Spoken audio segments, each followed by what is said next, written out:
మన ప్రభువును రక్షకుడైనటువంటి యేసుక్రీస్తు వారి ప్రశస్తమైన నామంలో వీడియో వీక్షిస్తున్న ప్రతి ఒక్కరికి వందనాలు, శుభములు తెలియజేస్తున్నాను. ప్రకటన గ్రంథం 22వ అధ్యాయం 15వ వచనము. కుక్కలను, మాంత్రికులను, వ్యభిచారులను, నరహంతకులను, విగ్రహారాధికులను, అబద్ధమును ప్రేమించి జరిగించు ప్రతి వాడును వెలుపట్టునుందురు. ఈ మాట మనకేం తెలియజేస్తుంది అనంటే, దేవుని రాజ్యానికి వెలుపట ఉండే వ్యక్తులు ఎవరో తెలియజేస్తుంది. ఎటువంటి వ్యక్తులు దేవుని రాజ్యానికి వెలుపట ఉంటారో, బయట ఉంటారో, దేవుని రాజ్యంలోనికి ప్రవేశించలేరో ఈ వచనం మనకు తెలియజేస్తుంది. ఇందులో ప్రాముఖ్యంగా ప్రస్తావించింది ఎవరిని అనంటే నరహంతకులు.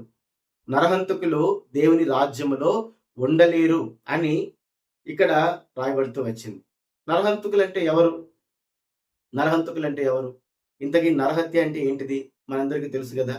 ఒక వ్యక్తిని ఇంకో వ్యక్తి చంపడమే నరహత్య. చంపిన వ్యక్తినే నరహంతకుడు అంటాం.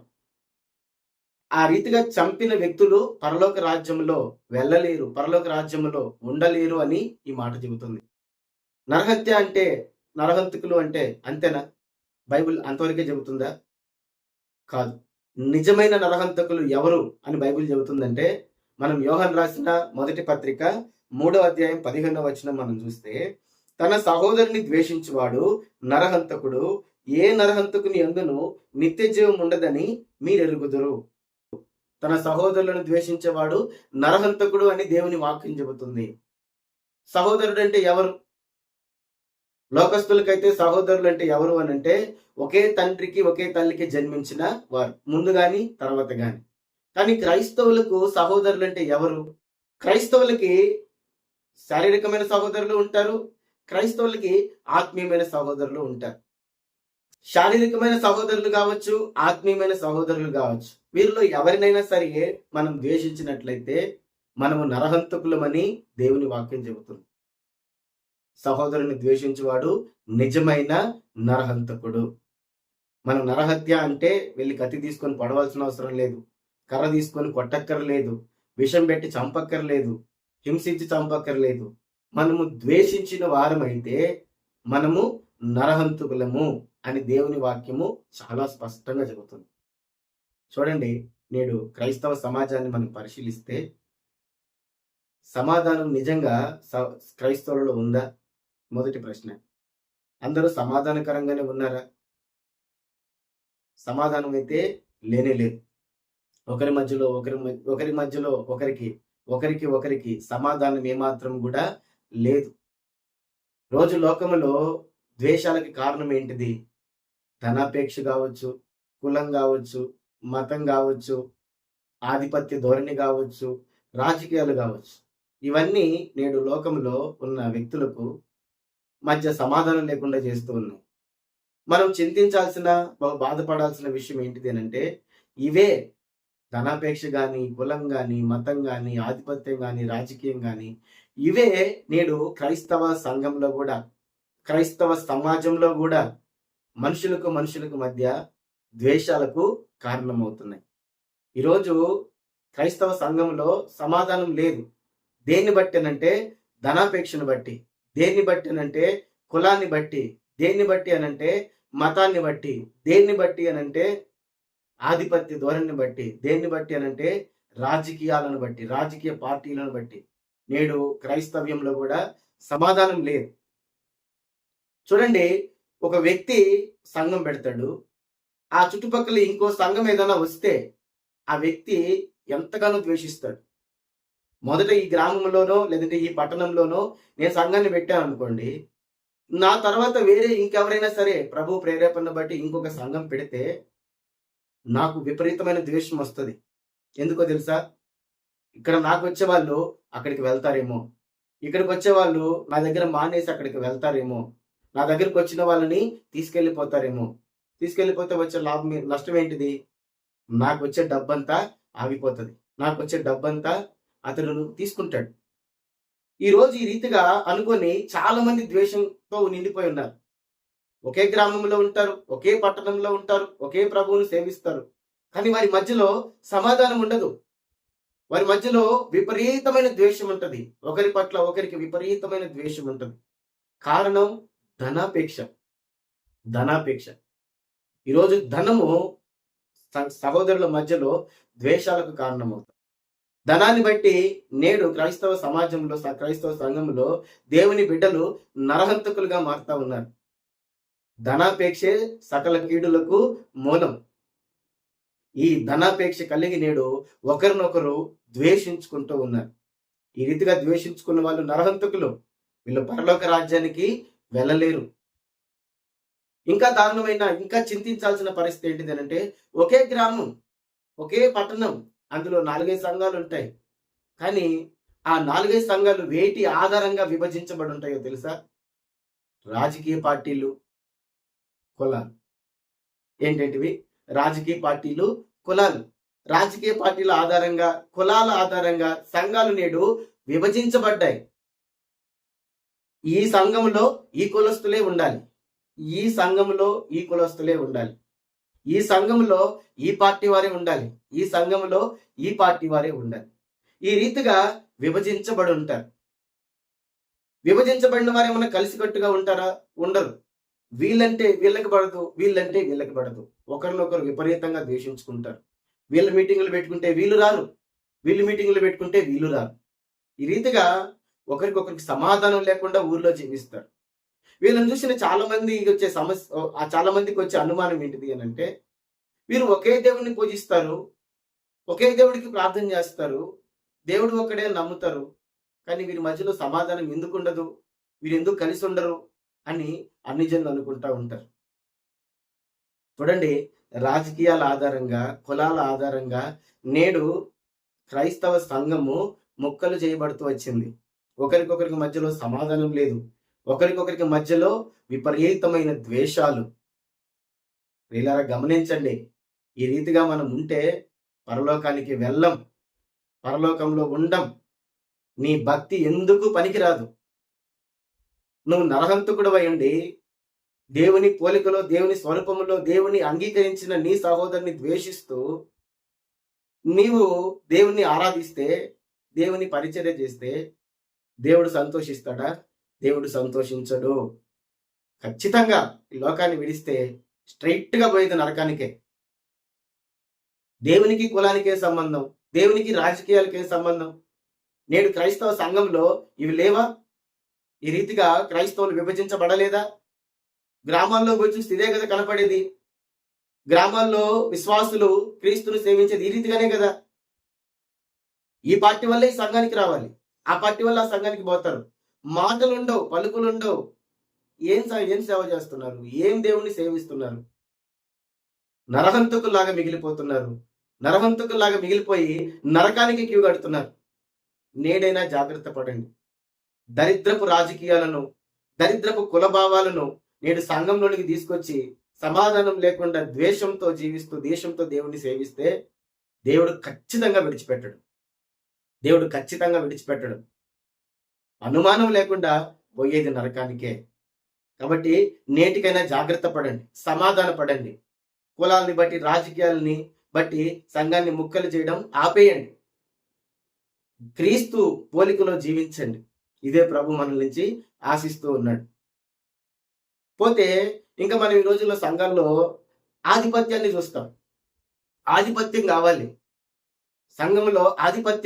ఆధిపత్య ధోరణి ఎంత దారుణంగా ఉంటది అని అంటే మనం ఊహించలేం. ఈరోజు ఫెలోషిప్ మీటింగ్లో మీరు చూడండి, సంఘాల్లో మీరు చూడండి, ఆధిపత్యం కోసం పోరాడుతూ ఉంటారు. ఆధిపత్యం కోసం పోరాడుతూ ఒకరికి మధ్యలో సమాధానం లేకుండా ఉంటారు. ఒకరినొకరు ద్వేషిస్తూ ఉంటారు. పైకి కలిసే ఉంటారు, పైకి బాగానే ఉంటారు, నవ్వుకుంటుంటారు, మాట్లాడుతుంటారు, కానీ హృదయాలలో విపరీతమైన ద్వేషాన్ని కలిగి ఉంటారు. చూడండి, ఈ రీతిగా ఆధిపత్యం కోసము ద్వేషించుకుంటూ సమాధానం లేకుండా జీవిస్తే ఖచ్చితంగా నరకానికే పోతారు. దేవుని రాజ్యంలో ఉండలేరు. దేనికి కావాలి ఆధిపత్యం? దేని కొరకు ఆధిపత్యం? ఏం చేస్తారు? ఆధిపత్యం తీసుకొని నలుగురిలో కనపడతారు, నలుగురు ఎదుట నేను గొప్పవాడిని చూపించుకుంటారు.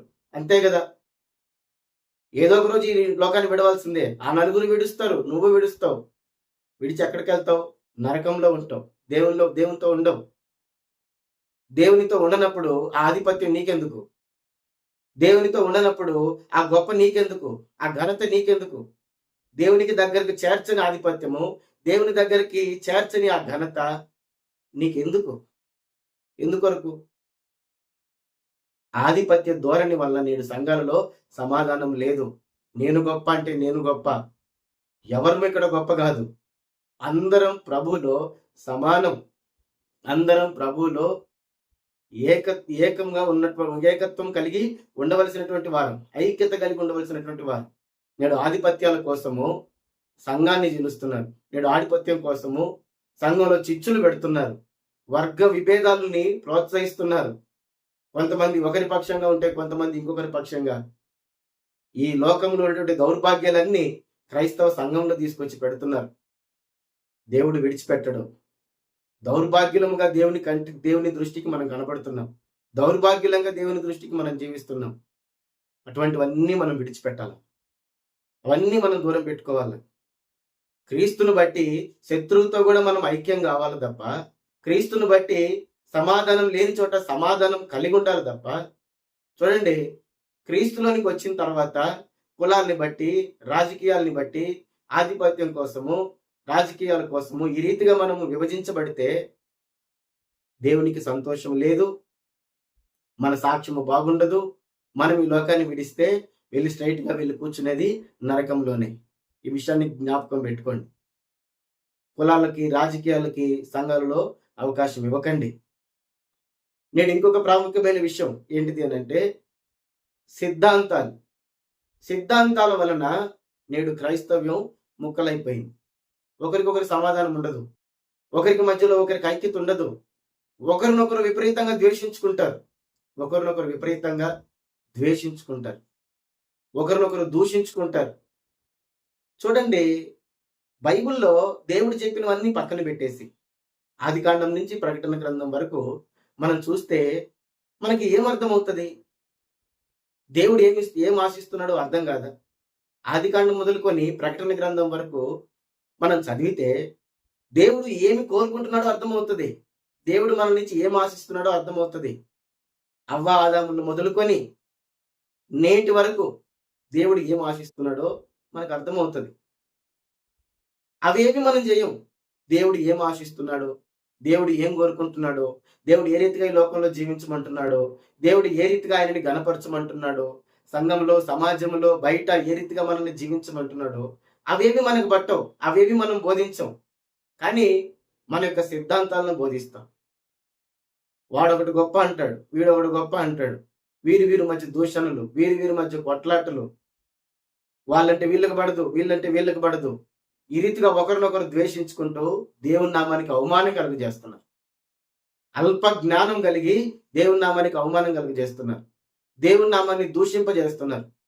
చూడండి, దేవుడు అడిగినవి చేయకుండా స్పష్టత లేని, క్లారిటీ లేని వాటి గురించి కొట్టుకోవడం ఎందుకొరకు చెప్పమంటారా? కేవలం నేను గొప్పవాడిని అనిపించుకోవడానికే. నాకేం పెద్ద జ్ఞానం ఉండి కాదు, నేనేదో పెద్ద జ్ఞానినై కాదు. నేను ఎందుకు ఇదే కరెక్ట్ నేను ఎందుకు రుద్దుతాను అని అంటే కేవలం నేను గొప్పవాడిని అని చెప్పుకోవడానికి. నేను మంచివాడిని, నేను అద్భుతమైన జ్ఞానిని, నేను దేవుని ఆత్మచేత నడిపించబడుతున్న వాడిని, నేనే సత్యం తెలిసిన వాడిని అని చూపించుకోవడానికి. అంతకు మించి ఇంకేమీ లేదు. వాడు సత్యవంతుడని చూపించుకోవడానికి, వాడు జ్ఞానవంతుడని చూపించుకోవడానికి, వాడేదో గొప్ప దేవుని ఆత్మ కలిగిన వాడని చెప్పి చూపించుకోవడానికి నేనే సత్యం చెబుతున్నానని చెప్పి డిబేట్లో కూర్చుంటాడు. నేనే సత్యం చెబుతున్నానని వాదిస్తాడు. ఆ రీతిగా సంఘాలని చీలుస్తాడు. దేవుని బిడ్డల మధ్యలో సమాధానాన్ని ఉంచడు. వాడు నరకానికి పోతాడు, వీళ్ళని కూడా నరకానికి తీసుకెళ్తాడు. చూడండి, ఈ రీతిగా చేసి ఏం సాధిద్దామని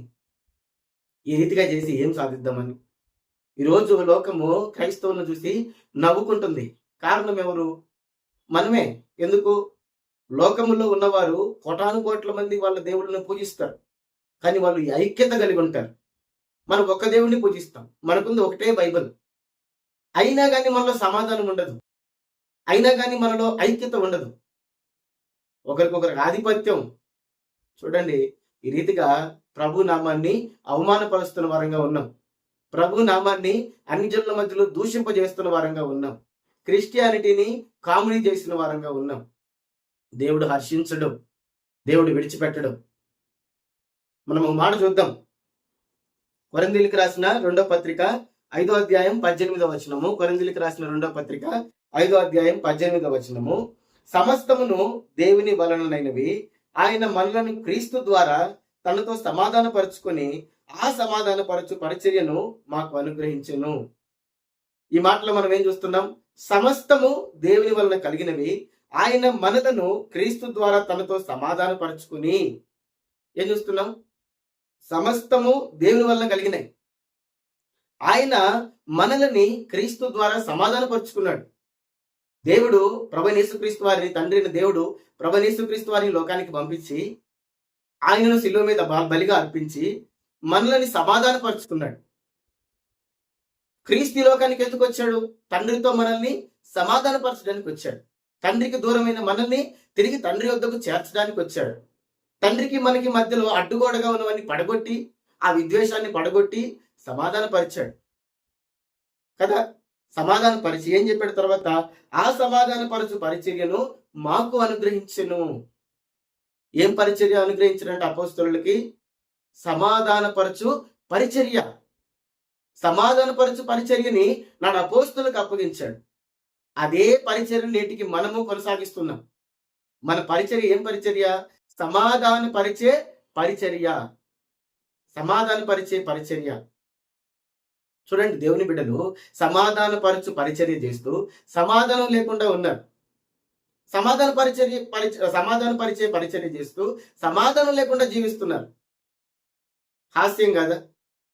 మీకు అర్థం కావడానికి ఒక ఉదాహరణ చెబుతాను. ఒక బెగ్గర్ వచ్చాడు, అడుక్కునే వ్యక్తి, యాచకుడు వచ్చాడు. వచ్చి ప్రగల్భాలు పలుకుతున్నాడు. ఏమని? నీకు 1 కోటి రూపాయలు ఇస్తాను, నీకు 10 కోట్లు ఇస్తాను, నీకు 100 కోట్లు ఇస్తాను అని చెప్పి ప్రగల్భాలు పలుకుతున్నాడు. చూసే వాళ్ళంతా ఏమనుకుంటారు చెప్పండి? అడుక్కునేవాడు, యాచకుడు, అడుక్కునే వ్యక్తి బెగ్గరు వచ్చి నీకు 10 కోట్లు ఇస్తాను, నీకు 100 కోట్లు ఇస్తాను అని చెప్పి ప్రగల్భాలు పలుకుతుంటే వినే వాళ్ళకి ఎలా ఉంటుంది? కామెడీగా ఉంటుంది, నవ్వు వస్తుంది. ఎందుకొరకు? వాడి దగ్గర డబ్బు లేదు, అయినా కానీ నేను ఇస్తాను అంటున్నాడు. చూసేప్పుడు ఏ వ్యక్తి కూడా సీరియస్గా తీసుకోడు. ఏ వ్యక్తి కోపం కూడా పడడు. ఏం చేస్తాడు? నవ్వుకుంటాడు. ఒరే, నువ్వే అడుక్కునేవాడివి, నీ దగ్గరే లేదు, నాకేం ఇస్తావురా అని చెప్పి నవ్వుకుంటారు. నేడు క్రైస్తవ్యం పరిస్థితి అదే. మనలోనే సమాధానం లేదు, మనలోనే ఐక్యత లేదు, మనలో మనకే ద్వేషాలు. మనమే పరలోకానికి పోయేది డౌట్, మనమే పరలోకానికి పోయే గ్యారంటీ లేదు. చెప్పాడు కదా, సహోదరుని ద్వేషించువాడు నరహంతకుడు. నరహంతకులు పరలోక రాజ్యంలో ఉండలేరు. ఏ నరహంతకుని యందు నిత్య జీవం ఉండదు. మనం పోయేదే డౌట్. మనం ఇంకొకరిని ఏం నడిపిస్తాం? మనం ఇంకొకరిని ప్రభు చెంతకి ఏం నడిపిస్తాం? మనం కనుక సమాధాన సువార్త చెబితే, మనం కనుక సమాధాన సువార్త చెప్పి ప్రభు దగ్గరికి రమ్మంటే నవ్వుకుంటారు, కామెడీలు చేసుకుంటారు, కామెడీ అనుకుంటారు. అదే లోకంలో జరుగుతూ ఉంది. అలా ఉండకూడదు.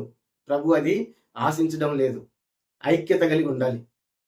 ఐక్యత లేకుండా ధనం కోసమో, కులం కోసమో, రాజకీయం కోసమో, సిద్ధాంతం కోసమో, నీ యొక్క ఆధిపత్యం కోసమో సంఘాన్ని మొక్కలు చేశావంటే, సంఘంలో సమాధానం లేకుండా చేశావు అని అంటే, నువ్వు సమాధానం పడకుండా ఉన్నావు అని అంటే స్ట్రైట్గా నరకానికి పోతావు.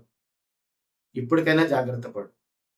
ఈ లోకంలో ఉన్న భ్రష్టత్వాలు ఇవన్నీ నేడు మనం కలిగి ఉన్నాము అని అంటే మనలో కూడా భ్రష్టత్వం ఉంది. మనం కూడా భ్రష్టులమి. భ్రష్టులు పరలోక రాజ్యానికి వెళ్ళరు. కాబట్టి నేడైనా పశ్చాత్తాపడి సమాధానపడి లోకంలో జీవిద్దాం. ప్రభు అడిగినట్లుగా జీవిద్దాం. సహోదరులంగా, ఒక ఇంటి వారంగా కలిసికట్టుగా ప్రభు యొక్క పని చేద్దాం.